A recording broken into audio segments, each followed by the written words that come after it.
ढेर दिन से सपोर्ट नहीं के मिला का हिम्मत छोड़ दी भाई लोग कमेंट में बतावल का वीडियो बनावल छोड़ दी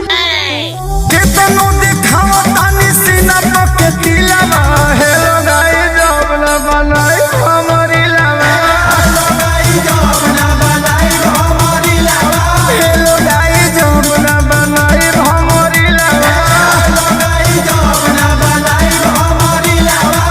লাইক কর কমেন্ট কর ভিডিওটা ভাইরাল কর তাড়াতাড়ি কর टूट गइल दिलवा।